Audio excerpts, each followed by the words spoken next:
welcome in. It's a fine Thursday, September 22nd, when we are taping here. Lots of stuff going on for sure. This is going to be episode number 2 of the Fantasy Basketball Podcast. I'm your host, Ken Kelly. With me as always, Big Game James Fraley. Ahoy there. Ahoy. Ahoy. See, I beat you to it. Stop it. That's my tag. That's my tag. It's a weird tag. It is a weird tag, but I think it's going to catch on. For sure. I think that once we start going on to video, I'm going to require you to have like a sailor's cap and look like Gilligan from Gilligan's Island. Done. Perfect. Done. So we're going to continue our 4-part series today looking at mock drafts. First episode, we did point guards. We're now looking at shooting guards, which traditionally is not the greatest of all fantasy positions. Certainly not as much bang for your buck as you'd get with some of the centers and point guards, but still some value to be had here in drafts. Our rankings here come from Fantasy Pros, Yahoo, and a combination of my rankings and your rankings as well. I almost said Yoo-hoo this morning. It's like, yeah, we doused ourselves in chocolate milk and made our rankings this morning. But no, it's a combination of those four. We come up with a consensus based on that. And of course, this is using a 9-cat scoring model. So certainly, these players that we talk about today, they can be used pretty universally across some different formats. We have some breaking news though today, James. Some breaking news as we're recording here on Thursday morning. So we have a trade. This would be where we put in like a really cool like breaking news soundbite. Do you have a good breaking news soundbite that you could just do?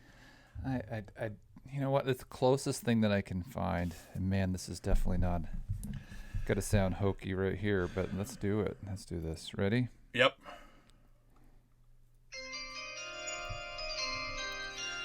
See, now that's better than what I was going to have, because I was going to actually just say, which kind of sounds like old school Morse code. But we have a trade in the NBA today. So, Bojan Bogdanovic traded to Detroit from Utah for Kelly Olynyk and Saben Lee. So the Utah mass exodus continues. Bogdanovic is the latest to go. A lot of people thought it might be Conley to go next, but instead it's Bogdanovic. Thoughts on the deal from a fantasy perspective? It tells me that Detroit is not messing around. I mean, they want to be competitive. I think Bogdanovic is. They're shoring up their backcourt. It also opens up a logjam that they had with their posts, and I think they're really going to allow. So Saddiq Bey was a sleeper in a lot of the sleeper drafts, and I think that he's going to have a pretty solid season. And I also surprisingly think this is going to be a door opening for Marvin Bagley. So this could be Marvin Bagley 5.0.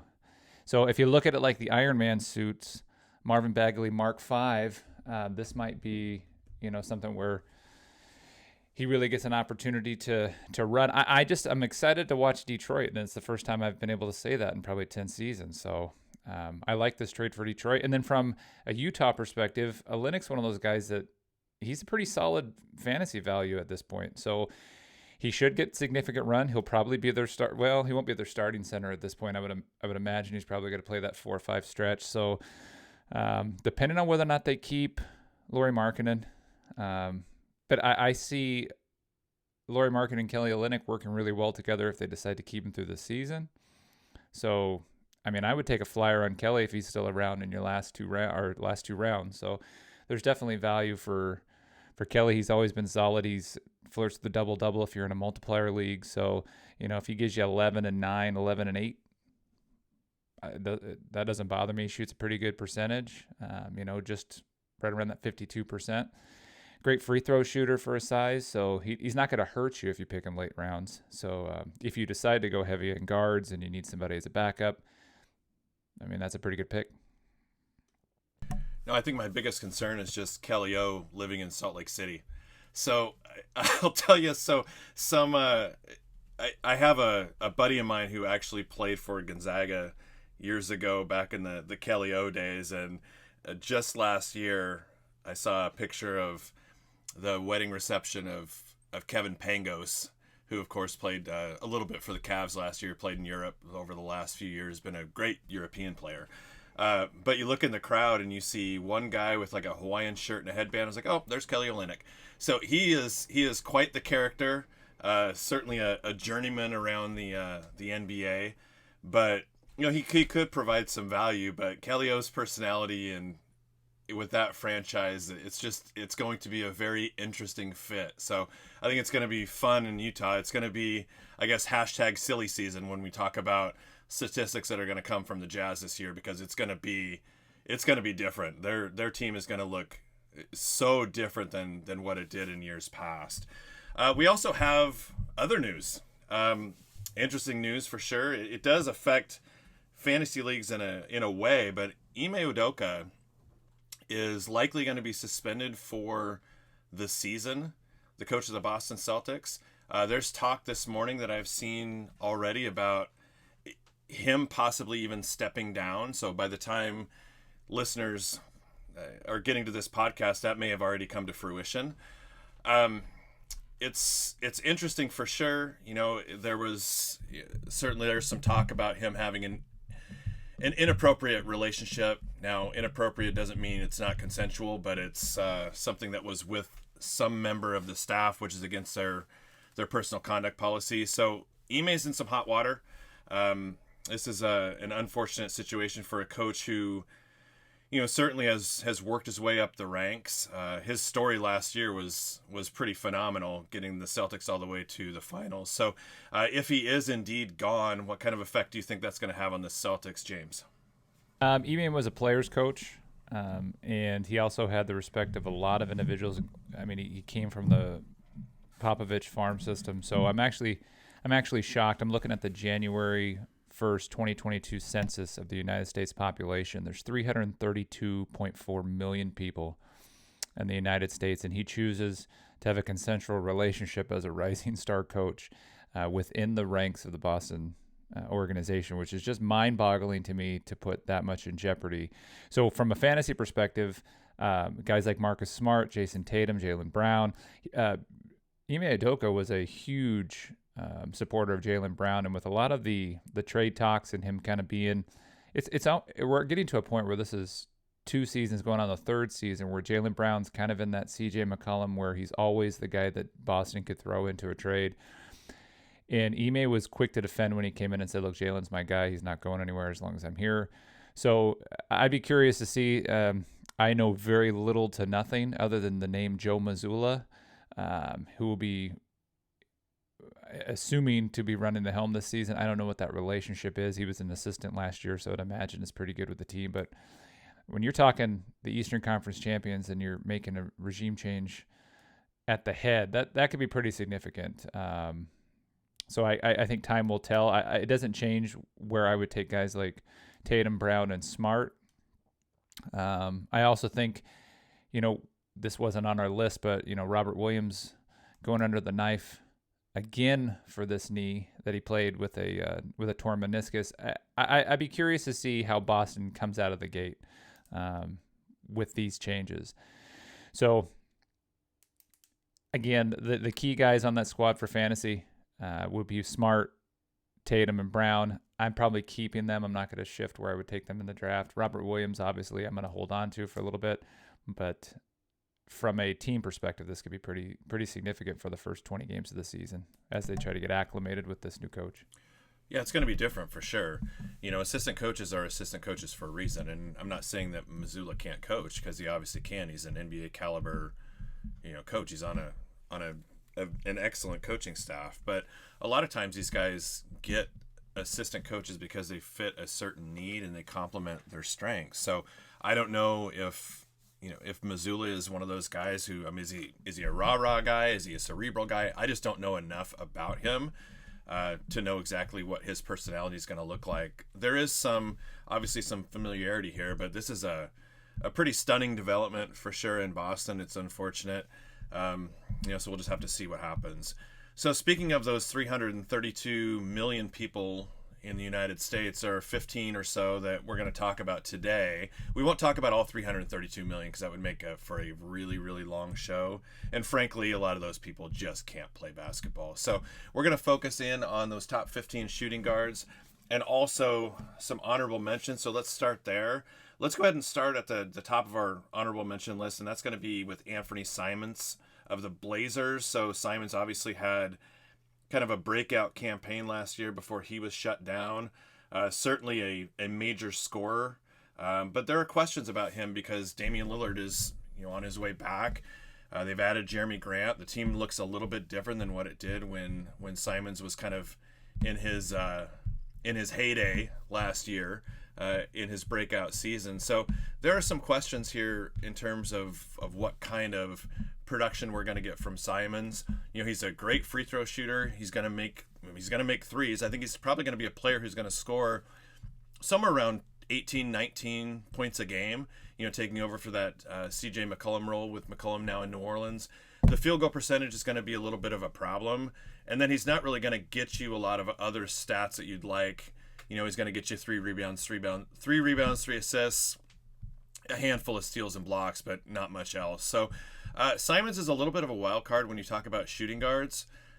We just don't know what it's going to look like now that Lillard is back and the Blazers are at full strength. So he's an interesting player. He didn't make it into our top 15, but you could certainly do worse when you talk about shooting guards. So what are your thoughts on Simons? I don't have a ton to add. All I would say is anybody who fell in love with his stat line from last year, just keep in mind that typically when the Blazers, it was known across the league that they just kind of cashed in the checks once they shut Lillard down for the season. So a lot of that value that Anthony was putting up last year was against second units.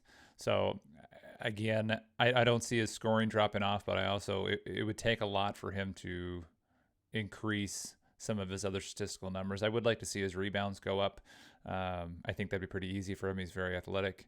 That's very difficult for me to understand how a slam dunk champion's averaging 2.6 rebounds a game. But other than that, I think he is what he is. I'd probably let him sit. There's definitely other shooting guards that I'd take above him. Well, I can tell you the secret to that, in my opinion at least. I think it's just a willingness to do it.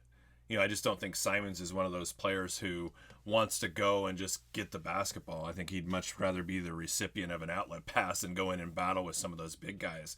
And, it could be okay in reality for Portland because they have other guys to rebound. But, from a fantasy perspective, you're right. It doesn't really translate. So let's talk about the next guy on our list. Ironically, former Blazer. That's Gary Trent Jr. So quick story, I guess, or quick anecdote, I guess, if you will. Gary Trent's father played for Portland once and asked one of my friends out on a date. I'll just throw that out there. So that was kind of cool. I got my photo taken with him one time in a Blazer game, and I totally forgot he had Parkinson's. And I thought when we were there, we were chatting back and forth, I thought he was going into a seizure, so I started freaking out. I was like, is everything all right? And the guy looked at me, who was with him, I don't know who he was. He goes, no, dude, this is normal. And then it dawned on me. But at the time, I actually was nervous that he was having a seizure right in front of me, and I forgot about it. It's a sad turn of events. I was embarrassed for all of us because that's kind of a way of life, but I kind of made a fool of myself. But it was bad. It literally scared me. We were at the arena. Well, so. I can tell you that isn't the first time you've made a fool of yourself from our experience for sure. But yeah, Trent, a super, super nice guy for sure, and pretty amazing that he has a son who plays in the league. So what are your thoughts on Trent moving forward?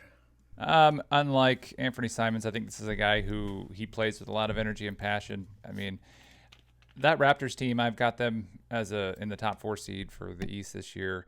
I think statistically, 41, 38, and 85 are splits. Shooting percentages 18.3. I think you see something consistent or similar to that this year. Not much of a drop off for the Raptors to get over the hump. I think a lot of that production is going to come from the likes of Scotty Barnes, and if they end up deciding to move Pascal Siakam later in the year. But Trent's pretty consistent. You know what you're going to get from him. I don't really see him varying it up too much. Defensively, I think, I'd like to see him get after it, continue to get after it. But he doesn't turn the ball over. He's pretty safe. So if it's later rounds or you get an injury, he'd be a good waiver wire pickup for me. But I don't know that I would take him with any first 7-round value. No, I agree with your assessment there for sure. Let's go ahead and move on to the third player on our list here, and that's going to be Buddy Hield. Hield is really interesting to me just because I'm not convinced he stays with Indiana for the season. I think they like him, but I also think that there's trade value there, and I'm not sure that he really fits their window right now. So Hield is a shooter. I mean, there's no question about that. He's a shooter. He's a scorer. He's a guy who can explode on any given night. The problem is he can also implode on any given night. His shooting percentage is going to be subpar for sure. It's going to hurt you in leagues. It's going to be somewhere around 42%. Good free throw shooter. Obviously going to hit his fair share of threes. He's going to be among the league leaders, no matter if it's in Indiana or the Lakers, who've been rumored so many times to be interested in him, or someplace else. Scoring is going to be somewhere, I would say somewhere in the 16 range. I think that team is going to really revolve around Tyrese Halliburton more than it does Buddy Hield. Certainly, he's going to get some kick-out threes, but that's going to be about it. So, he's going to get you a handful of other stats, be it rebounds or assists. I actually think his rebounding numbers are going to be a little bit better, somewhere around 4 or 5. But he's, I think he's a player who he's interesting. I'll leave it at that, because I think that if he was moved to a team that just really, really needs shooting and has some ball dominant guards who can kind of throw him open, I think his potential is a little bit higher. But in his current situation right now, I just don't see him cracking the top 15. How about you? Yeah, you and I differ on this one. I don't have him in the top 15 for sure. If he stays with Indiana, I think he leads the team in scoring. He averaged 18.2 last year. And at 6'4", he's a small 6'4" because he's got that more of a stocky build. But he averaged 5 rebounds, which I like that for his size. Get you 4.8 assists, which is higher than some of the guys that are on the top 15. So from a production standpoint, if he stays Indiana, I think Halliburton's the face of it. But I don't necessarily think that he's their leading scorer. I think Hield can pretty much score whenever he wants. So those numbers stay consistent. There is, the talk for Westbrook in exchange for Buddy Hield and Miles Turner. That's kind of brewing itself up again as of this morning. It's conflicting reports. At this point, if I'm Indy, I'm going to kind of go to camp with what I have, and then I'm going to look to move my guys around the trading deadline once I kind of know how my team is set up. So I would imagine that he stays on the Pacers at the beginning of the season, and the stats are going to be pretty consistent with what he did last year. If he ends up going to some place like LA, I definitely don't put him even in my top 25. He probably wouldn't make the honorable mention list just because the touches aren't going to be there for him in a place like LA. So if he stays in Indiana, he has value. If he does end up getting traded and you take him on your roster, I'd look to move him around the trade deadline. Hashtag hot take for sure when we talk about this. So I think this might be our first wager of the 22-23 season. If Buddy Hield stays in Indiana, who leads the team in scoring? Is it Tyrese Halliburton or is it Buddy Hield? So you say Hield, I say Halliburton. I say the loser of that has to douse themselves in Yoo-Hoo on our first live show on video. Are you down for that? You're down for that? I'm absolutely down for that. Yeah, and if he stays on Indiana, he leads the league in scoring. Or he leads the league. No. He leads the league. He's the lead Indiana Pacers leading scorer. Okay. All right, that works. And I'm sure the TV studio that we're hooking up with would be really thrilled with us on the first day where they come in and they get to mop up a whole bunch of chocolate milk Yoo-Hoo. Actually, looks like Double Dare when we're done.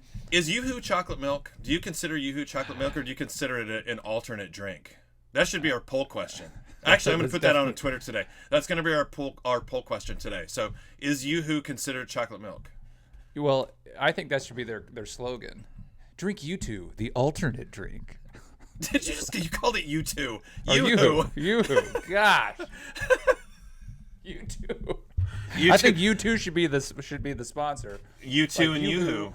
Yeah, that should be right. So who is Yoo-Hoo is U2. Bono drinking Yoo-Hoo, the alternate drink. That should be the tag. Wow. Okay, let's move on. All right, but we are going to put that out on Twitter. We're going to see exactly what people think. I'm going to say that most people think that it is chocolate milk, but we shall see. All right, moving forward beyond Buddy. Let's talk about Hero. Okay, Tyler Hero of the Miami Heat. Here's our next player here on the honorable mention list.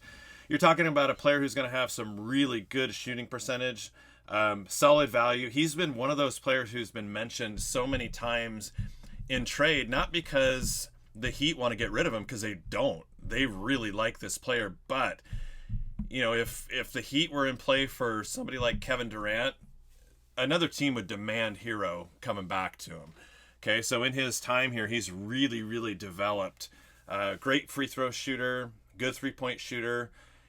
Fantastic points off the bench. You're talking about a player who's going to score 20 plus points coming off the bench, and even in his limited minutes, and I say that kind of tongue in cheek. I mean, coming off the bench, he still plays 32, 33 minutes a game. He's going to get you rebounds. He's going to get you assists. He's going to get you 3-pointers. He's going to block about one shot a year. So you're not going to get much there. And his shooting percentage is going to be a little subpar just because of the 3-point attempts that he takes. But Hero's one of those players who's just kind of on the cusp of the top 15. I think he's a solid player. If he ever had a chance to start and be more of a focal point of a team, like for instance, you put Tyler Hero on Utah as a starter, and he moves up this list pretty quickly. So I think his situation lends itself to kind of compressing his stats a little bit, but certainly a really good player in fantasy or reality. So your thoughts on Hero?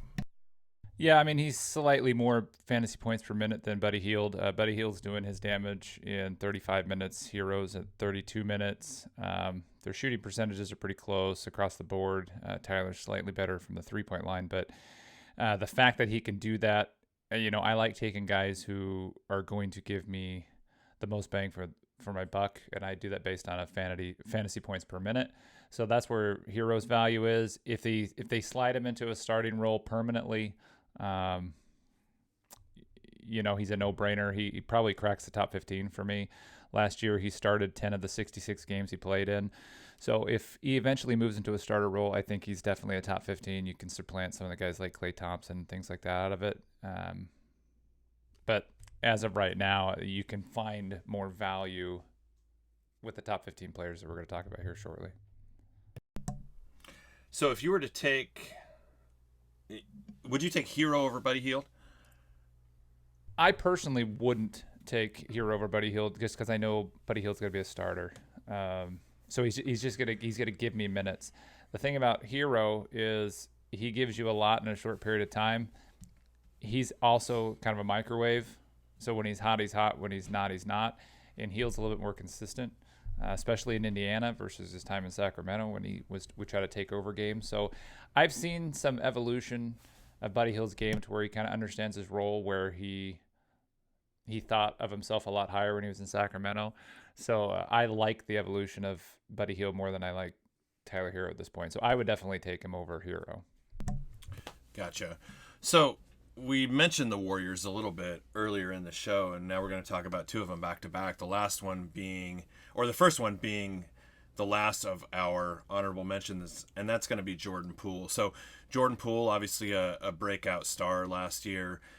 As we've talked about in previous shows, the Warriors are in a really interesting position right now. They have a team ready, willing, and able to compete for a championship right now with a very solid core of players.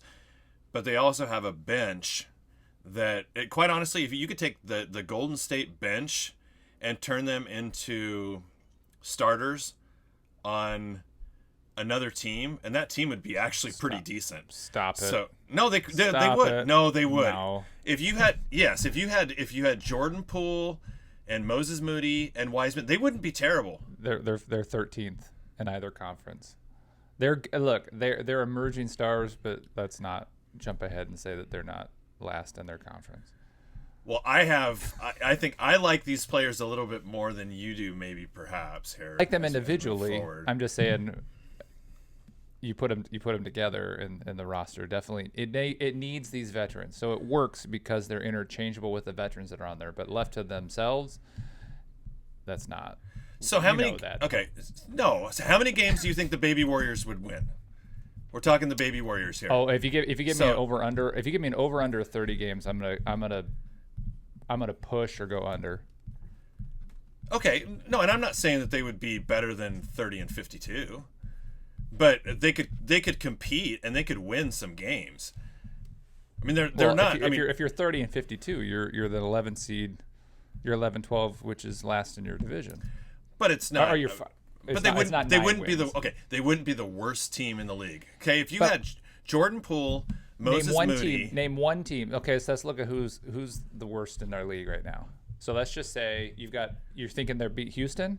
If they played Houston 10 games in a row, you're thinking that young Warriors squad's going to beat Houston 10 games in a row with KPJ. I didn't say they Jalen win Green. 10 games in a row. Or of 10, do you think they take 6 of the 10 games? I think they take 5. They take 4 or 5. Okay, so Kuminga, Wiseman, okay, Moody, Poole. Those 4 guys are legit. Okay, throw in, JaMychal Green, DiVincenzo off the bench. You're forgetting about McClung. You are forgetting about McClung. Is so he and still? and I thought he moved over to LA. I try to follow him just because I like watching his highlights. But if McClung's in there, then I think they're a 6th seed in the West. But I'm with you. Okay, I digress. But anyway, Golden State's in a good position. Okay, put it this way. How about this question? Maybe this is more accurate. If you take Golden State's bench against any other team's bench in the league, are they better? Are they better than any other team's bench players? they're better than other teams' bench players, but they don't have the best bench in the NBA. I just don't see it. There's not enough time on the floor. They're too young. They're too green. Like I think that's an egregious statement. I think they definitely need to develop, but we know we are setting the bar right now that Golden State is Ken's team to watch this season, because I just don't have the same. I believe that they're set up to be interchangeable with the vets they have, but left to their own devices, they drive their car off the road. That's just my take on it. So it's great to have them there as long as there's an adult in the car. How about that? Well, they drive the car off the road because they're not old enough to drive. Some of them. There you go. That's my they're point. very That's young. my point. They're very young. Now, Okay. Poole, let's stay specific in the lane with Poole. I think that this is a guy who I think Golden State knew that if he left, he's going to get starter money. They didn't have a choice but to pay him. And I also think that this was I'm hedging my bet on Klay Thompson in the event that something happens. He had 2 horrific injuries back to back. Everybody would love to see, classic Klay come back for next season. He played 32 games last year. When you miss 2 complete seasons with 2 significant injuries like that, you don't have a choice not to pay a guy like Jordan Poole, because if something was to happen where Klay regresses or gets injured again, Jordan Poole is a starting shooting guard in the league. So I don't think he's a top 15 starting shooting guard in the league, but he is a starting shooting guard in this league, and you had to pay him.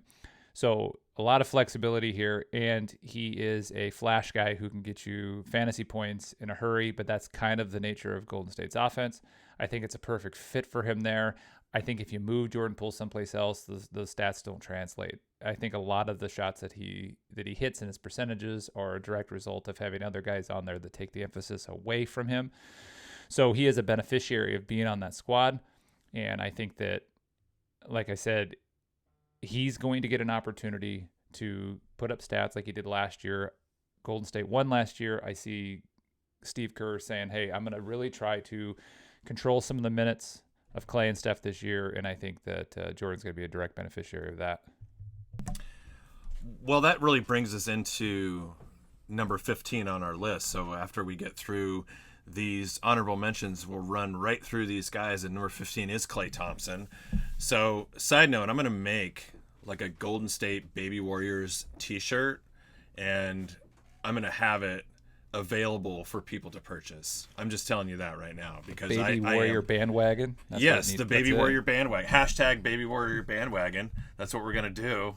Okay, but let's talk about Old Man Warrior right now, and that's Klay. We touched upon it a little bit, and I think you're exactly right in terms of Thompson.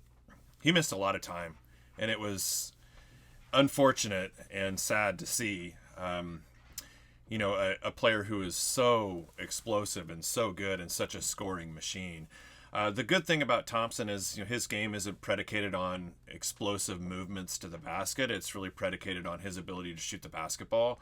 So I think we're going to see a little bit better Klay. I don't think we're going to see vintage Klay this year, but I think he'll be a little bit better. So you're going to get, you're going to get solid free throw percentage. You're going to get a lot of threes. He's going to be among the league leaders for sure in 3-point shooting. So he's probably going to score still 20 points a game. I think he can do that just falling out of bed. So rebounds, probably 4-ish, assists 3-ish.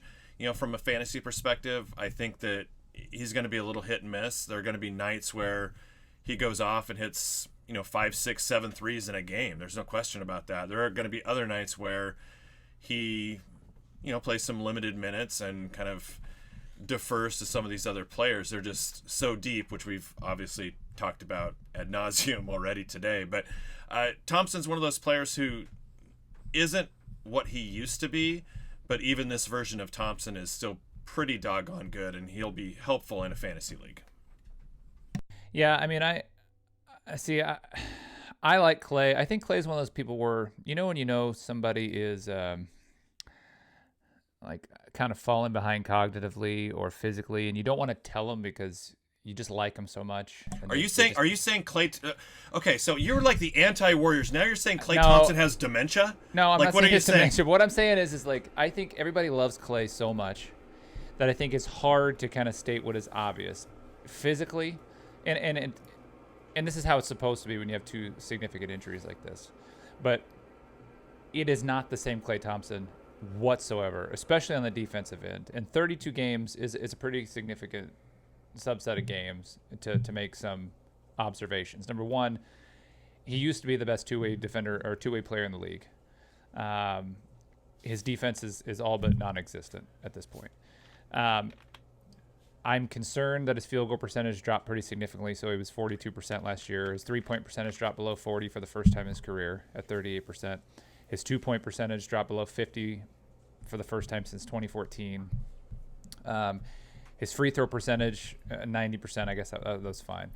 But defensively, it gives you 0, and I don't see that getting any better. Historically, he's never been a good rebounder, but I think a lot of his offense was predicated on him kind of being a screen runner, not so much a Rip Hamilton, but there was movement. It wasn't one of those things where you just kind of stood in a corner and hit the open three. So I see the beginning of the regression of his game as we move forward. So 20 points, I see that probably dipping somewhere around that 18 and a half. I think the rebounds stay the same because those are just long rebounds that happen to fall in his lap. It's definitely not something he's working for. But if the percentages continue to slip, I'm not touching him. And it's not because I'm worried about the injury. It's just I don't think he's the same player post-injury. And I don't think it's a mental thing. I just think, that those are the breaks and it sucks, but his wheels aren't the same anymore. No, they're not. And not to get like too X's and O nerdy here, but I do think that Golden State, their offense changed a little bit when Klay came back, and they ran him off a lot of floppy cuts and a lot of elevator screens. And I think that he still has the ability to get open and use his screens effectively. I don't think that he's lost that enough explosiveness to where he can't do that. Now, I do think he needs help. I don't think he's going to be, a guy and he never really has been a guy who's just going to go off the dribble and score a ton. But I do think that they've made some subtle adjustments to their offense to make sure that they're putting him in the best possible position to be successful. And I think that it will probably evolve. I will say from a coaching perspective, offensively, Steve Kerr is about as good as you can get. The stuff that they run is creative, it's fun, it's engaging. I think he does a really good job. Doesn't always translate into great fantasy stats, but there's a reason why Golden State scores a lot of points, and it's not just because they have more talent than everybody else. The system that they run is pretty intricate. So it's definitely the floppy cuts. It's definitely the floppy cuts, which is the greatest two words ever put together. It is. It's fun. All right, so moving on. Let's go to a team that has a few more question marks than the Baby Warriors, and that's going to be the Mavericks. So coming in at number 14, we have Spencer Dinwiddie. So Dinwiddie's a player who has bounced around the league a little bit. I think he's found a good home here in Dallas. He's going to be a great complement to Luka, who we talked about the last show. We think is just going to go absolutely nuclear this year. Which, by the way, total side note here. I know that we're big fans, but did you read this morning about the fan of Utah who threatened to detonate a nuclear reactor in the middle of campus if the Utes lost a football game this weekend? I did not hear that, and that makes me nervous, as I have family that live in that area. So, no, I've never been a fan to the level of, bringing fission into my arguments if they lose. So that is concerning. For sure. But anyway, so we are moving on here. Dinwiddie's a player who I think the field goal percentage is going to be okay. Free throw percentage is going to be not okay. He's going to be somewhere for a shooting guard. It's funny. He's not a great free throw shooter. It's going to be sub 80, but he makes up for it because he'll score points in the 15 range, but he also gets rebounds and he gets a lot of assists. So I think that he's a good fit within that offense. I think he's a good value player. I think he's going to be a player who could fall down some draft boards just because he's not one of those household names like Clay. So I really like him this season. I had him a little bit higher, I believe, than 14. Not too much higher, but I think that he's a good player from a fantasy perspective. How about you? Yeah, I think with Jalen Brunson gone, Dallas tried to force a square peg in a round hole by having a quote-unquote traditional point guard who tried to take the ball out of Luka's hands. And unfortunately, Luka's best with the ball in his hand and as many possessions as possible. And that's not just for himself from a selfish perspective. It's kind of similar to how Harden was when he was in Houston. So Dinwiddie is he's a combo guard, mostly on the two. I was kind of disappointed with his lack of production in the playoffs last year. I kind of felt like the spotlight was a little bit too big for him at that point. But from a regular season standpoint, you take Jalen Brunson out of it, you allow the ball to be in Luka's hands. He's going to demand so much attention. It makes easier shots for people. And Dinwiddie's a good shooter. So from a statistical standpoint, if you got a two guard that's shooting 50% from the field, that's exceptional. He's 40% from three, so he finishes well around the basket. 16 points a game. I think he's got to be expected to maintain that level. Christian Wood is another guy, that rim running. He's definitely their best offensive option in the post that they've had in probably 4 or 5 seasons. So again, these are just things that open up easier baskets for Dinwiddie, and he's efficient. So things he could improve on, obviously, are some of his defensive stats. With Dorian Finney-Smith there, he usually guards the opposing team's best offensive player, so you're not going to get a ton of opportunities for Dinwiddie unless they're loose balls or just kind of poking. But I like him. I like Dallas this year. I think that they're going to be better this year than they were last season, and I think if Dinwiddie can kind of shake off his playoff performance, which was pretty poor in my opinion, I think he's going to have a pretty good season this year. Yeah, I'm with you on that one for sure. So, fun fact, okay? Fun trivia fact here if you're hanging out with friends and you want to ask them a question. Youngest player ever to score 50-plus points in a game? Next player on our list, Kevin Porter Jr., the Enigma. KPJ, okay? So, the Rockets are a team that has been seemingly building forever. KPJ is one of those players who's a piece of that, but he's enigmatic at that. So free throw shooting was not good last year. His usage rate is super high. His turnover rate could be something that could absolutely tank you. He should stay consistent though in terms of his number of minutes this year. He's just so weird to me because there are nights where he can just really, really score the basketball, and there are other nights where he just disappears. And I don't know if it's a lack of engagement or what, but it's crazy to me. Now, I will say this. I mean, the last 5 games of last year, he averaged 29 points a game. Now, of course, they were all losses for the Rockets, but he's a player who, we talk about microwave level players. He's one of those guys. You just never know what you're going to get. And for me, I'd like to have some more consistency on my fantasy roster.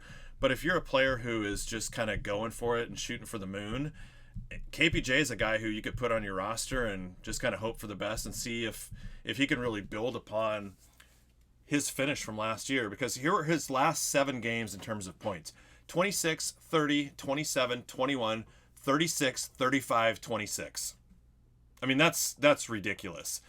We're talking about a player who the previous month only averaged about 16 points a game. So he really turned it on. His minutes went up. He was playing close to 40 minutes a game. Did you say 36, 24, 36? I did say 36, 24, 36. Only she's 5'3". I know, and he's 6'3", but this baby's got game. Okay? So this is where we're going to put in post-pro. We'll probably put in like the Sir Mix-a-Lot backdrop to this for sure. But yeah, no, actually it was 36, 25, 26. 36, 35, 26. Which no comment. No comment. So you're gonna get yourself in Ime Udoka territory here. So look, those are really my thoughts on Porter. I think that he is one of those really, really streaky players. If he builds upon his finish from last year, I think he's a bargain. But counting on that, I think is a little bit of a fool's folly. I love KPJ. Everything across he is on a trajectory of moving towards his prime. So he'll be 22. This will be his 22-year-old season. His points dipped just a little bit last year, but his rebounds have gone up every single year. His assist totals have gone up. They stayed consistent last. His steals have gone up. His blocks have gone up. Oddly, his first season he was classified as a small forward. His second season he was classified as a shooting guard. His third season he was classified as a point guard. So, he's really more of a traditional 2. I love his game. My concern is the backlog of players that they're building in Houston, none of which have, in my opinion, they're not bringing in high IQ players. Jabari Smith is going to have a hard time there, in my opinion, just because I just don't look at Jalen Green as a high IQ player. I don't look at, even your veterans like Eric Gordon, I don't look at him as like a high IQ player. So these guys are more or less the blind leading the blind and trying to figure it out on their own, and they need leadership. That's Houston's biggest question mark right now, is who is the leader of this team, and not who's their best scorer or who's their quote-unquote best player. This is an opportunity for somebody like Kevin Porter Jr. What I would hate to see is I'd hate to see him flounder and be like D'Angelo Russell, where he's super, super talented but never really gets it to click because he doesn't have anybody to tell him, hey, you need to knock this off, or you need to stay in the straight line, and there isn't any of that in Houston. But from a statistical standpoint, yeah, I think he's about to really pop off for the next 5-6 seasons. So if you're if you're in like a dynasty league or something like that, and you're looking, or a keeper league, KPJ is somebody that's going to always be on my radar for that for at least the next 4 to 5 seasons, because Houston's going to do something at some point, and I don't think it's going to include KPJ because he's going to be a valuable piece for them long term. He certainly could be. This is going to be one of those real signature seasons for him, one way or another. I'm going to work on the 36, 35, 26, only if he's 6'3" t-shirt. And I'm going to have you go ahead and work into our next player, and that's going to be RJ Barrett of the Knicks. Yeah, RJ Barrett. RJ Barrett's one of those guys that every team wants someone like RJ Barrett on their squad, but he is mayonnaise. Like you could have a sandwich without mayonnaise, you could have a sandwich with mayonnaise. I would never have a sandwich with mayonnaise ever. A lot of people would have a sandwich with mayonnaise, but it doesn't make or break the sandwich. Do you see what I'm saying? No, it breaks the sandwich. I'm just saying. No, I'm just Chipotle. Saying, what about Chipotle mayo? Gross, disgusting. There was a time, not to go completely off the rails. So a coworker came over to me once and described to me his lunch, and that lunch consisted of a sandwich made of peanut butter and Miracle Whip. Okay, now, is Miracle Whip mayonnaise? It's pregnant? Close enough. No, they weren't. It was a guy, and he was not pregnant. It was not one of those weird situations that you read about on the news. But he talked to me about the texture of that sandwich, and I got sick and had to go home. It was that nasty. Like a floppy screen? Yeah. Floppy cut? No, that was awful. Awful, awful, awful. And you're already talking about, your dementia today and blind leading the blind. Like, you're talking about ailments pretty much the entire show, but like this was an ailment that I had. There is absolutely no situation where mayonnaise makes anything in my book ever. Okay, so then RJ Barrett doesn't make your squad. So he's definitely not going to be on the Baby Warrior bandwagon. Nope. But from a statistical standpoint, I have some concerns. He does produce, so he gets you 20 points, 5.8 rebounds last year, 3 assists. I think those continue. I think that he will be a focal point of the offense, regardless of bringing Jalen Brunson in. Just because I think the Knicks are starting to get, or let's just put it this way, I think Julius Randle's starting to get a little long in the tooth with the Knicks and vice versa. So I think from a production standpoint, expect to see RJ's numbers stay the same. My concerns are it takes him a lot of shots to put up the volume that he does. He shot 41% from the field, 34% from the three, and 71% from the line. Those shooting numbers need to improve as he evolves as a player. So he's a work harder, not smarter guy, in my opinion. So, he's got a chuggy value. There's no doubt about it. I definitely would take him on a roster. I'm not leaving him on a wire. If you're in a 10-person league, I definitely want him on my roster before I would not. But just understand that he's going to have to work hard to get his value. So he's on your all Scrooge McDuck team, because I believe it was face first into a pile of coins. Perfect. So the work smarter, work harder Scrooge McDuck team starts with him. I love it. Now he's work harder, not smarter. So he's the inverse of. He's the inverse. Phrase. So yeah. Who's the inverse of Scrooge McDuck? I don't know who that would be. I can't remember who Scrooge McDuck's enemy was. Somebody. It's gonna he's have more like to Darkwing Duck is what he's like. There you go. Yeah, let's get dangerous. Perfect. Let's get dangerous for sure. Well, here's a player who's dangerous on defense for sure, and a player who I think if he was put on a different roster where you didn't have two really elite mouths to feed, there would be more talk about him. He's a fantastic player in reality. There is a lot of fantasy value with him as well, and that's Tyrese Maxey of the Sixers. This guy's a dog. I mean, he really is a dog when it comes to his ability and his defense. He's just a dude, and I love watching him play. Just from a coaching basketball skill level, he is a motor guy for sure. He would be on the work hard bandwagon for sure. So, the counting stats are still going to be there, I think, for him. I think there's potential for improvement if Harden doesn't have the bounce back season that we think he will. Free throw percentage is going to be solid, about 85. I think he's going to score 18, 19 points a game this year. I love his assist numbers for his position. It's still going to be 4 or 5. Rebounding could be a little bit better. Blocks and steals are going to be there more. Probably more steals than blocks. Doesn't turn over the ball very much at all. I think he's a safe player to take for sure. I mean, there are other players who may have higher upside, but I really like Maxey as a plug and play guy. If you are in a 12-team league and you kind of punt on shooting guard, which we would recommend that you do, he's still an SG1 in my book. So he would be in the top 12 for sure, and he's in the top 12 in our consensus. Yeah, and another thing to consider when you take a guy like Tyrese is if there is a comparable shooting guard that gives you 30 fantasy points per game and Tyrese gets you 26, right? And you're trying to debate between, but one thing about Max is he plays. Like last year he played in 75 games. So when you're looking at the aggregate over the season, this is a guy who is in great shape. He's on the floor. If they do rest somebody like Harden on second of back-to-backs, you're not going to have to worry about that with Maxey. You're not going to have to worry about that with Matisse Thybulle. So these are players where your aggregate value, you're going to have more opportunities with somebody like that than somebody you're going to have to go to the waiver wire if somebody's giving you 55 games a season and there's prolonged stretches in which they don't play. So make sure that you're taking that into consideration when you're drafting your guys, is how many games and what's the probability of them playing more than 65 games, which we talked about earlier. That's a very low bar, in my opinion, considering the era that we grew up watching basketball and really loving. But you got to be realistic on what these guys are going to actually play. And anything over that 65, you need to be kind of happy and thankful for. So, and this is a guy's going to get you 75, 76 games a season. So I definitely think there's value in that because of the aggregate. Even if there's games where a guy like RJ Barrett, who may give you 64 games, gives you an extra point or two per game average. So make sure you're taking that into consideration. So I'm definitely keeping Maxey up. 11's a good spot for him for my shooting guards. Well, and give us a little bit of credit. I mean, we're not that old.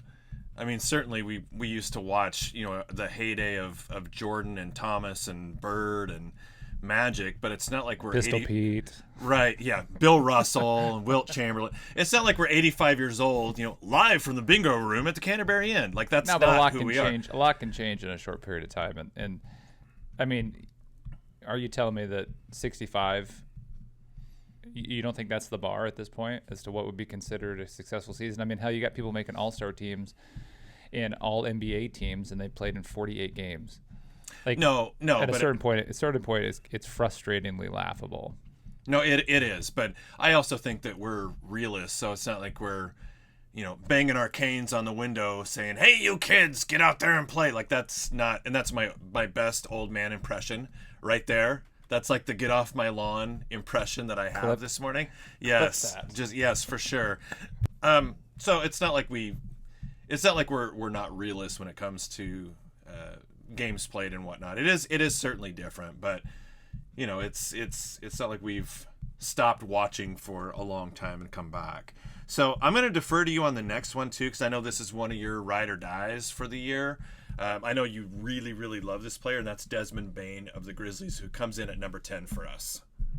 Yeah, I mean, Desmond Bane's one of those guys that, from a fantasy perspective, I like more than I like him as an individual. I think, Draymond Green said something pretty poignant in one of his podcasts in pertaining to Memphis, and now they're going to have to perform when everybody is looking for them. I don't know if you're familiar with the movie Days of Thunder, but there's a scene in Days of Thunder where Tom Cruise... I'm going to stop you. I cannot believe that you were talking to me and you said, "I don't know if you're familiar with Days of Thunder." I am going to... Here's my next T-shirt. I'm going to make a Cole Trickle T-shirt. Like, you think I don't know who Cole Trickle is? Okay, you think I don't know who... I'm so happy. Like you are my Russ Wheeler. Okay, so this is my Cole Trickle. This is my side by side. So Cole comes to the track and he doesn't have a car yet. So this guy Rowdy Burns, who ends up being the antagonist in the movie, they let him use his car to run some hot laps, right? And so he goes out there and he just absolutely kills it. And Rowdy's like, okay, this guy's legit. So when they pull into the pits, he looks at Cole and he says, "You run good. Now go get your own car and see how you do in a field." And that is kind of one of those things when it comes to Memphis. I look at it, you're not a secret anymore. All your giddies and your dancing and this, that, and the other, and pump that trick, and everybody knows who you are now, and they're going to give you their best shot. And I think somebody like Ja is suited to take that on head on. And I think even Jaren Jackson and definitely Brandon Clark. I love Brandon Clark. I think they're ready to hit that head on. I think it's got to overwhelm Desmond Bane because I think now there's film on him. He's physically imposing and impressive because he's very muscular, but he just isn't like a 5-tool athlete for me. And I think there's some things that can be exposed this season with film on him. So 46, 44, 90 were his splits last year. I don't see those changing. I just think he's going to have to work harder for his shots. With Jaren Jackson being out for the first at least month and a half, 2 months of the season, I see his 18 points being there because it's going to be a necessity. I think losing DeAnthony Melton is a huge loss for Memphis that they're not going to realize until later in the season. But so I think he should be able to stay pretty consistent with what he did last year, but I do think it's going to be more difficult for him to put up the same stat line as he did last year.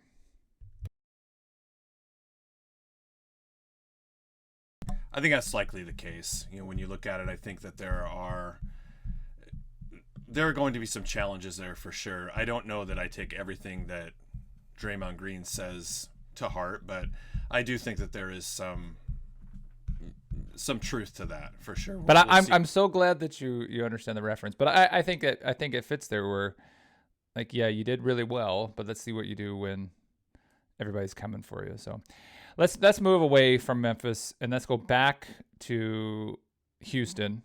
We got Jalen Green as number 9 on our shooting guard list. Jalen Green is we talk about lack of leadership in Houston. This is one of those guys who wants to proclaim leadership. He has a lot of similarities to D'Angelo Russell. Like his second year with the Lakers, and then when he transitioned over to Brooklyn, where it's look at me, look what I can do. I think it's a little bit cock of the walk, and there are times when he can back it up. I mean, he's dangerous from the field. I don't think you can. I don't think you can say that on the air.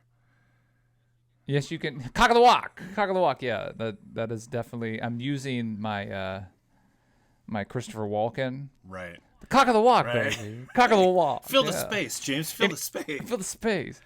But he's one of those guys that I think he needs to kind of prove it. And where I see the blueprint for him being successful is Brandon Ingram was similar to that when they were kind of the, what would you call it? Like a box of unused toys. Like when they just had D'Angelo Russell and they had Brandon Ingram and they had Josh Hart and nobody kind of knew who was in charge. When Brandon Ingram went over to New Orleans, over time he's taken on that leadership role, and I thought he had a fantastic season. Not to start talking about Brandon, but I see him being the blueprint for Jalen Green being successful in the league. And if he follows that, I think he's going to have a really, really good year. I think Kevin Porter Jr. is the best player on that roster right now, and I don't think Jalen Green wants it to be that way. So I do think internally, I don't see a scenario where they're ever at odds, but I think that there is this intrinsic battle a la WWE when Stone Cold Steve Austin and The Rock were fighting for supremacy at the top of the championship ladder, and I know you know that reference. I see that being kind of a competitive rivalry within, which I think is good for a fantasy owner's perspective. He obviously room for improvement defensively. But I see, him closer to that 20 point a game. I also see him looking at a roster that says, hey, if we're going to tank, then I'm going to get mine. And you want that if you're a fantasy owner. You don't want that if you're an actual fan of the Houston Rockets, but if you're a fantasy owner, you want a guy who says, hey, if we're losing games, I'm letting it fly. So he definitely has a green light. Look for him to have a big season this year. I put him over 20 points a game easy. I think he walks into that.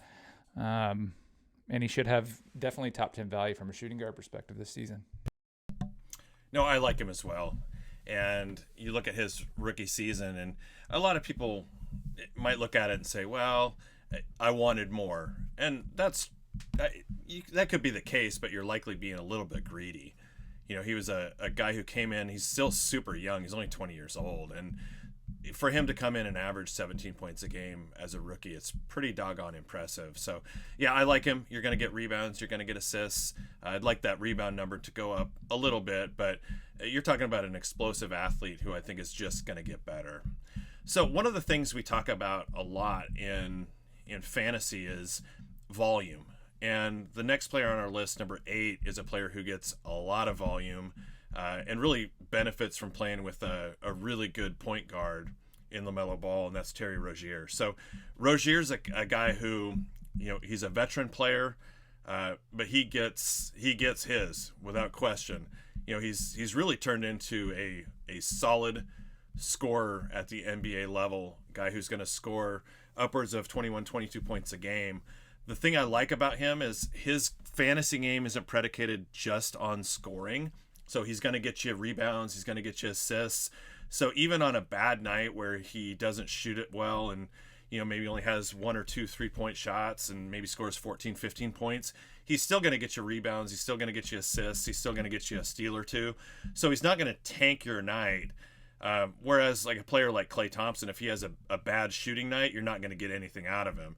Rozier's still going to get some other counting stats that make him one of the safer plays at the shooting guard position. Now, granted, the shooting guard position isn't one of the sexiest in fantasy, but I do like him. I think that he's a player who, in the top 8, I think it's a no-brainer. Terry Rozier is my Jan Brady of the league. I think that it is so easy to forget this guy's stat line and how good he is. I mean, when you're talking about shooting guards in the league, I often am like, oh my God, Terry Rozier's, he's giving you 24 and 4. like consistently year after year. And obviously there's a lot of flashy names, and Charlotte's one of those things which is so surprising when you got a guy like Michael Jordan as your owner.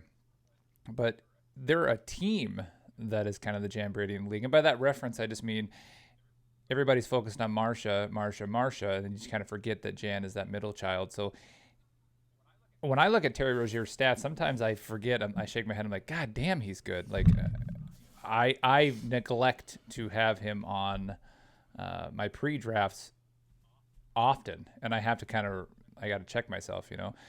This guy's been consistent for a while. He is definitely, when I'm in, I'm shooting. I don't care whether you gave me a green light or not. If I'm open, I'm taking it. So he definitely takes ownership of his time when he's out there. 16 field goal attempts last season. I think the Miles Bridges kind of open-ended what's going to happen with him as we move forward is got to free up opportunities because Charlotte just doesn't have a ton of shooting. We talked about this when we were breaking down the LaMelo Ball rankings in our point guard. They're so depleted from a guard perspective that Terry's got to have a green light. He has the potential this season to probably crack the top 5-6 from a shooting guard perspective. We just didn't put him up that high. It's not a flashy thing. It's just, we haven't seen him go above his 2021 season. And that season he averaged 20 points, 4.4 rebounds, and 4.2 assists. So, if he can reproduce that, he's probably going to give you that top 6 shooting guard value. Don't ever leave him on there. You're going to have people who, if they forget he exists because they take a flashy name like Klay Thompson, he's a steal in later rounds. So if he's there, anything past the 7th round, you need to grab him.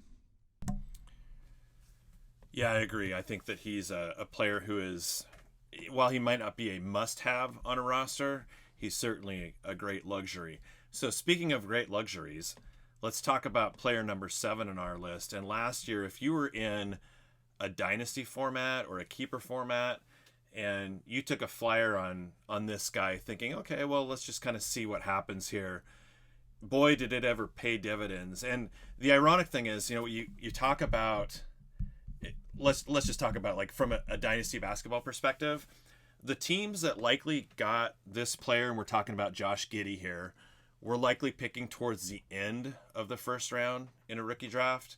So they probably got him somewhere around, 8, 9, 10. And if you did that, boy, you just made your contending team that much stronger because Giddey had a fantastic rookie season, 12.5 points per game, which is fine, but 7.8 rebounds per game, 6.4 assists per game, got you a handful of blocks, pretty good steal numbers, just under 1 on the season. And you look ahead to this season, and with Holmgren on the shelf and Oklahoma City still in that rebuilding realm, he's going to be a player who gets a ton of minutes. I think his 31.5 minutes per game last year is going to go up. So he needs to improve in some areas, most notably 3-point shooting. But I do think that he's one of those players who still hasn't reached his potential. And the stats that he puts up from a fantasy perspective are just going to be awesome. He's one of those guys, again, may not be the biggest household name, but that's what makes fantasy basketball fun, where you get those guys in and it's all about the math. And when it comes to the math, I think Giddey's one of those players who can really put a team over the top. Yeah, if you're picking in the 5th round and you see this guy on the wire, you should be Giddey. Is this where I'm going to put in the laugh track here? So he's is he your Marsha Brady of this draft, or your Peter Brady, or maybe he's the Butcher? Is that Sam? Was that Sam the Butcher? Sam the Butcher. Hell yeah. Alice is. Oh, I got a hell yeah for Sam the Butcher. Yeah. It's like, oh hell yeah! Wow. Hey, no, but here's the thing about Giddey, and again, this is my concern when it comes to teams that are obviously in tanking mode. I get frustrated because I think at some point you have to address what kind of culture do you want to build. You're spending a lot of money on SGA. He seems to be fine right now. I'd love to see him have an opportunity to win, and I don't want him to wait 5 or 6 seasons. So if they tank this year because Chet's injured, you're not going to be able to come out of the gate with a lineup of SGA, Wembanyama, if they were able to get him at the first pick, Chet Holmgren, Josh Giddey, and and Lou Dort and think that you're competing for a Western Conference final anytime in the next 5 years. So even when you get the guys you want, you have to do something with it. Do you see what I'm saying? What I like about Giddey is he peppers the stat sheet, and he's not going to overwhelm in any. So his effort, you don't need a ton of effort. It's just it's very natural. If he was to give 100% effort and they were to run the offense through him, or if they were to move SGA or they were to move a bunch of picks, then his role goes up. So I look at what is his value per minute when he's out there, and he's just fantastic. His 3-point shooting is abysmal. He cannot continue to be a guard at a 26% clip. It just can't, because what will end up happening is he'll face zero defensive pressure out there, which will really, really kind of inhibit his assist totals, because at that point he'll be forcing them. So then you'll see his turnovers go up. He already is at 3.2 turnovers, which is fine for a rookie season, but you don't want to make that a constant when you're shooting 26% from the field, because those are directly correlated to forcing things. So I love him. I love his game. I like where Oklahoma City's going. I just want them to start making moves sooner rather than later. No, I agree. And let's get into the top 6 here. So if we were going to rank these players based on Brady Bunch characters, who would be the 6th best Brady Bunch character? Are we beyond Sam the Butcher? Are we into Alice range? Where are we at? Who would be number 6? Like if I'm gonna actually, from the name, if you were to say CJ McCollum was a number 6 pick, in the first Brady that comes to mind, I'm saying Peter. So I'm just gonna go with that. I'm gonna go with pork chop and applesauce Peter for our number 6 pick, which is CJ McCollum of the New Orleans Pelicans. Last year came over in a trade from Portland, where he'd been his entire career, bringing the veteran leadership, another point guard for pressure situations to take that burden off of Brandon Ingram. He has played in the Western Conference Finals. He's got playoff experience that team doesn't have. He brings poise. And the thing is it's a big deal the way he carries himself on the court when you got Zion Williamson, who had a lot of hype, kind of needed some humility. You got Brandon Ingram, who was looking for respect and felt like he didn't get any. And he's gotten nothing but positive comments from a guy like CJ McCollum. So he's really changed the culture almost 180 since he's gotten there. And from a statistical standpoint, he definitely has a green light, being the grizzled veteran there. I mean, him and Jonas Valanciunas are the. And, Jonas is a lot younger than I thought he was. I was surprised. But CJ's stats, just under 50% from the field, fantastic, 40% from 3. His free throw percentage is kind of concerning for a guy who gets to the line as often as it was. He took a significant dip at 67%, but he peppers the stat sheet across the board. Arguably top 5 here, but I think once you look at who we end up having in the top 5, you can kind of see why he's at 6. I think he's going to have a huge season, and I really like the Pelicans. Like, I love everything they've done. I love where they're going. I like their core unit. And if Zion even gives you a sniff of what he did 2 seasons ago, they're going to be a problem this year. No, they certainly are. They certainly are. They certainly are Arby's. They certainly will be. The meat. Yes, they are the meat. They've got the for meat. Sure. I think they will be as well. McCollum, the concern with me is indeed that free throw shooting. It's just weird for a player who has such a great mid-range game and who's such a great 3-point shooter to just really struggle at the free throw line. But the fact is, he has, in the last 4 years, is that his percentage has just gone down each and every year. So it's odd. And Zion is the key. If Zion isn't in the lineup and doesn't play, then McCollum is top 5 value. If he is there, he probably isn't. So Zion holds the key to a lot of fantasy managers' hopes and dreams this year, that's for sure. So let's move on to 5, and that's going to be Bobby Bradley Beal. So I would go definitely the Bobby Brady on this one. Beal is who he is. I think that there's a lot of respect for him in league circles and from a lot of people, just because he's been so loyal to Washington, kind of similar to how Damian Lillard's been so loyal to Portland. Beal is a player who can be a scoring machine. There's no question about it. And with the volume of shots that he gets, the fact that his field goal percentage is above 45 is pretty amazing. So he's going to give you, solid free throw percentage. He's going to give you 3-pointers. He's going to score somewhere around 25 points a game. He's going to give you rebounds. He's going to give you assists, somewhere around 5 each, maybe even more on the assist front. Steals are going to be above average. Really the only thing that's going to be well below average or a concern is going to be the turnover numbers. He has always had a tendency to turn the ball over 3 or 4 times a game. But when you're talking about filling out a roster with a solid shooting guard, it's hard to argue what Bradley Beal can really give to you. Yeah, I mean, he is this generation's Mitch Richmond, a guy who just consistently across the board gives you that 23, 4, and 5. The problem is Washington, they don't really have an identity.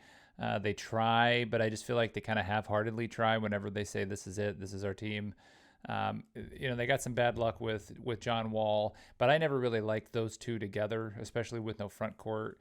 I just don't think in this league you can win with 2 guards only. And I understand the league's predicated on 3-point shooting, but your roster needs to be comprised of long, can cover multiple positions defensively, and that's one of Beal's biggest weaknesses is defensively. He just is never willing to kind of step out there and say, I'm going to be the guy. And that's why I'm one of those people who I'm always meh. Like I'm on the fence with Bradley Beal. I could take him or leave him. I would take CJ in this, and if the two are on the table, I'm taking CJ in this scenario. But he doesn't personally move my needle in fantasy or real life. So I'm never too high on the guy. I don't know. That's just a personal thing. Yeah, I mean, he just kind of is what he is. I mean, it's not the most exciting player to have on your roster, but again, there's something to be said for consistency over upside. That brings us to number 4, who I would say probably the 4th ranked Brady would be Cindy. I think that, Cindy had a tendency to get injured on occasion. Remember, she had that ankle issue. LaVine's had the same kind of issues here and there with injuries. So I would say Zach LaVine would be the Cindy Brady of our top 5, brought to you by Arby's. So LaVine is a player who, got paid. He's an all-star caliber player. Another season in Chicago next to DeRozan. Look for him to be a consistent scorer. Certainly a top 4, top 5 shooting guard this year. Really across the board, you don't look at any of his statistics and say, that really concerns me. I mean, would you like to see the turnovers down a little bit? Sure. I mean, would you like to see, a handful more steals and blocks? Yeah. But he's going to be a player who makes you 3-point shots. He's going to score at the rim. He's going to get free throws, and he's going to make them, probably about an 83-84% clip. He's going to get you some rebounds, some assists, somewhere in the 5 level for both. As long as he plays and he's on the court, he has this tendency to have those eruption level games that can win you on any given night or any given week. So he's a player who, in a position that is not the most valuable in fantasy, he's a very valuable player to have on your roster. Yeah, he's definitely a must-have. I'm shocked that with his athleticism that he's not a little bit better defender, but I also don't think that Chicago can afford to have him on the opposing team's best player just because they need him offensively and they just can't have him sitting. So, obviously I'd like to see him get up his steal count. I'm surprised with his jumping ability. He doesn't get weak side blocks at a higher clip than he does right now. 2.6 turnovers for the amount of touches that he has in a game actually isn't that bad. And I think that he's one of those people who, there are people who, like in the working world, they like affirmation, knowing that they're doing a good job. I think that he had not seen a playoff or an all-star appearance in his first 6 seasons. Now that he's an all-star, I think he never wants to not be an all-star. So he's motivated that way more than he would be from a contract. So I look for those stats to stay the same. I think you put him out there and he's going to get you solid, definitely top 5 shooting guard numbers each night. All right, so let's move into number 3. So who would be your 3rd ranked Brady, James? Oh, this is Marcia. She can do no wrong. Let me tell you, I'm going to use another Cole Trickle reference here.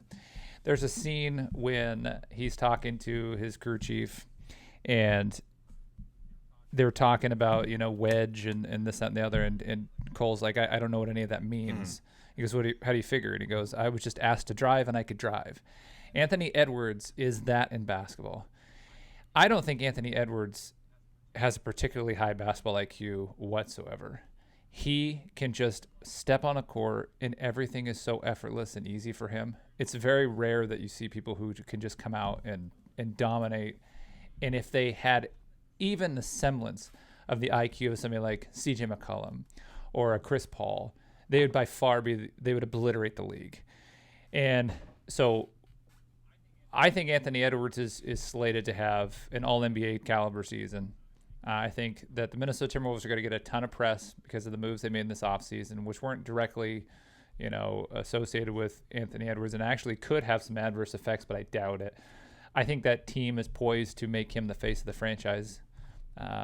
We'll see what that does with Karl-Anthony Towns in the future, but this guy is an absolute athletic freak and monster. I see him just now kind of understanding what he's capable of. Last year he put up 21, just under 5 rebounds, just under 4 assists, 1.5 steals, 0.6 blocks, which is kind of what I want to see from somebody like Zach LaVine, 2.6 turnovers. This guy's going to be a 9-cat beast this season because I think he's starting to realize what his potential is. And if he's sitting there thinking, I could walk out and put up 21, I could put up 29. Let's go see it. And I can't get up the draft board fast enough to take Anthony Edwards. So the producers are putting Days of Thunder music next to the mic, and I am totally with you on Anthony Edwards here. So just take a second, soak it in, find your inner Cole Trickle, and enjoy it, because I think that we're on for a ride here with Edwards. He is a player who is going to really erupt here, and you're absolutely right. Edwards has never been the hardest worker, and he's even been on record saying he doesn't really even love the game that much, but he's a player who has just incredible ability where he could just step on a court and just do his thing. And we saw last year towards the end of the season him take things to a completely different level, and I think this year we're going to see the best of Anthony Edwards. So the field goal percentage is going to be a little bit of an issue, and when I say that, I'm talking sub 45. But this kid is a scoring machine. I think that his floor is probably going to be somewhere around 22 points a game. I think it's going to be higher in the end. He's going to get you some rebounds. He's going to get you assists. He's going to be a solid player, and I think that there is explosive upside with him. His floor is good enough to be a top 5 shooting guard. His ceiling is good enough to be number 1. So if you end up with Edwards as your starter, I think you're doing just fine in a fantasy league. I don't think there's any question. So let's go ahead and move on to number 2 in our RB's top 5. And I think that, the second ranked Brady for me, I'm going to go with Greg. It might be a little bit controversial. I like Greg, though, just because anybody who could put up a sheet outside their home and create a realistic looking UFO in their community deserves some serious props. I mean, that was the technical aspect of that was amazing. And you talk about technical aspects of players, hashtag segue, and you look right at Jaylen Brown. Jaylen Brown is a bona fide stud. There's a lot of talk, obviously, about Jason Tatum, and Tatum is certainly a fantastic player in his own right, but Jaylen Brown is really, really good, kind of the unsung hero perhaps of that team. And we talked about it a little bit earlier. He's always that guy who's like, well, they could trade Jaylen Brown. There's a reason why they haven't, and it would take somebody coming their way like Kevin Durant for them to even think about sending him away. And I think that teams who were interested in him a year or two ago are just kicking themselves now, because he has blossomed into an absolute superstar. The consistency that he plays with is awesome. And while he may not have the upside of somebody like Anthony Edwards or perhaps our number 1 Brady, I think that he is a player who you plug in. He's a plug and play. You take him as your number 1 shooting guard, and then you don't worry about the position until the later rounds of the draft because you know you're going to give you, or you have a guy who's going to give you a 24 and 6. So I love him as a player. I think that he is an absolute stud. He plays a ton of minutes, hasn't had any major injury concerns. I love him at number 2. Yeah, I love Jaylen Brown, and not to circle back on Anthony Edwards, for instance, but a lot of people look at Jaylen Brown as being one of the top two-way players in the league, right? So defensively, that's who, Marcus Smart, he's very good defensively. I think that team has a defensive mindset. But Jaylen Brown, if you're talking like the 2s and 3s, that's usually who Jaylen Brown's going to be guarding, the other team's best 2 or 3. This guy's averaging 1.1 steals last year. Anthony Edwards is averaging 1.5, and he's not even trying defensively. I mean, I think he's got a lot of defensive holes, and I'm sitting there thinking that's why a guy like that's scary, but a guy like Jaylen Brown is super, super safe. I think Ken's right. I think you draft him, and then you focus on other things because you got something solid. From a games played perspective, we set that bar around that 65. Had a couple injuries in 2021 and 19 and 20. Nothing major, but 66 games last year. He averaged 70, or he had 70 games in 2017-18 season. So I think he's going to give you that close to that 70 games played, which is safe when you're taking somebody in that shooting guard position. Stats, I don't see a lot of variability. He is what he is, statistically speaking. He does creep up there when it comes to his three-point shooting. If he sees the ball go through once or twice in a row, you can bet he's going to shoot the next 3 possessions down from behind the arc. Not a huge fan of that. I think he needs to read the room a little bit on those hot and cold streaks. But he's solid. So he gives you a safe pick. Like I said, and like Ken said, if Edwards ends up going nuclear, he's definitely the number 1 shooting guard. He just hasn't proven that yet. What Jaylen's proven is that he's consistently the top 3 shooting guard in the league for the last few years, statistically speaking, for fantasy. So that brings us to number 1. So the number 1 Brady. There are some good Bradys on the board. This isn't a Brady, though. Sam the Butcher. You've got Alice, Mike, Carroll. This is Alice. You're taking the nuclear family that was broken apart on both theirs, and they come together harmoniously, and the glue that holds that family together through times of turmoil is the one and only Alice. And that has to be the most pivotal character of that show and the number 1 shooting guard on our list. Agreed. And we talk a lot about Nikola Jokic being far and away the best center. Devin Booker is right there in terms of being far and away the best shooting guard. This is a player who, coming out of Kentucky, people thought that he had a chance to be good. I don't think anybody saw this. Booker is an elite level scorer. He is an elite level shooter. Across the board, everything he gives you is going to be so consistent. Shooting percentage is going to be fine. Free throw percentage is going to be good. He's going to make a ton of threes. He's going to score right among the league leaders. It would not be shocking at all to see him lead all shooting guards in scoring. And to tell you the truth, I wouldn't be surprised if there's a year in him where he leads the entire league in scoring. So the good thing is when you take Booker, you're also going to get rebounds and assists and steals at an above average or very good to elite level. And he's a player who you take the plunge with him, you plug him in sometime probably in the second round. He is your shooting guard each and every night, and you love it because he will reap some serious rewards. Yeah, I mean, it feels like he's been in the league for a while. This guy's 26 years old, and the first few seasons he was a big stats bad team guy. So it's kind of you roll your eyes and think, yeah, but he's playing for a dog water squad that's not seen anybody give their A effort. This is a guy who has transcended all that nonsense. I mean, this is a perennial Western Conference Finals contender in Phoenix the last 3 seasons, best regular season team the last 2 seasons, and he's still putting up those numbers at the same clip, high percentage, high usage rate, understanding that he's getting the double team. He's always facing the opposing team's best defender. Even longer threes usually pop out. So you have your Bridges that are which Miles Bridges, like the Charlotte's Miles Bridges. Were you? I always get the Bridges. Oh, I think you're thinking Nash Bridges. Nash Bridges, that's what it was. I've got a photo of Walker Texas Ranger pulled up, and I was getting a little bit perplexed. Sure. But anyway, but this is a guy who really, that's when he solidified himself to me as being, this is the number one shooting guard guy. I'm going to take him. And from a statistical standpoint, usually the shooting guard is a position that you wait till the second round because there's so much value in the forward and point guard position. If Devin's there, it's a solid. I mean, if you're looking also from a games played perspective, from a guy who faces as much as he faces, he's averaging 34, 33, 35 minutes a game. And as far as games played the last 3 seasons, 68, 67, and 70. And we're at a point now where that you don't get that from a lot of top tier players.